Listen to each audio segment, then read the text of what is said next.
The 4.2 Kiloyear event, when the rain stopped. Imagine a world balanced on the edge of rainfall. Picture the great river valleys of the ancient world, the Nile, the Euphrates, the Indus. Their fields green and heavy with grain, their cities rising in confident symmetry. Now imagine the sky closing, the monsoons weakening, the rivers thinning to brown threads in the dust. And for 100 years, the rain does not return. This actually happened, and not that long ago either.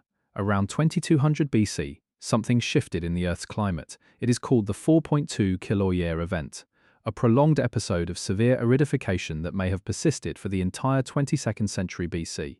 The evidence is written in stone.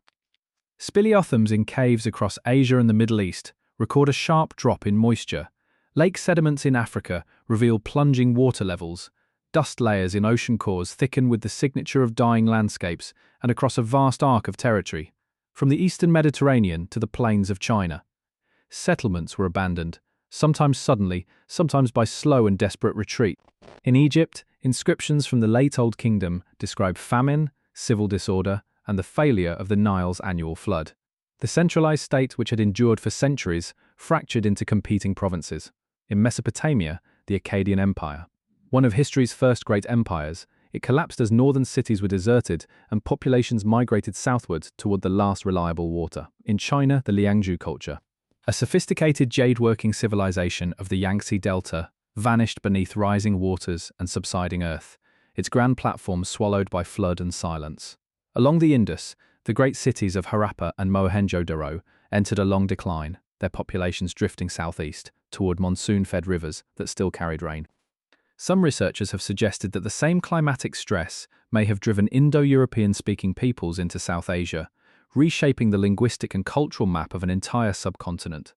Others urge caution. The archaeological record is uneven. Not all collapses were simultaneous. Not all regions suffered equally. Some societies adapted, some migrated, some simply endured.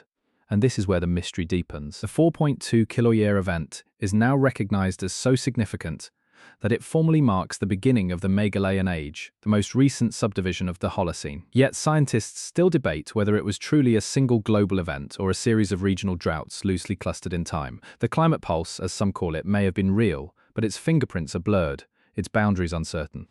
What is not uncertain is this. In a world where civilization depended on predictable rain, even a modest shift could unravel everything. Canals fell silent, granaries emptied, thrones toppled by dust. Whether the 4.2 Kiloyear event was a single cataclysm or a slow accumulation of regional failures, it reminds us how thin the margin has always been between abundance and collapse. Now the evidence is still emerging. The interpretations are still evolving, and the questions about climate, about resilience, and about the fragility of the systems we build remain as urgent now as they were 4,000 years ago.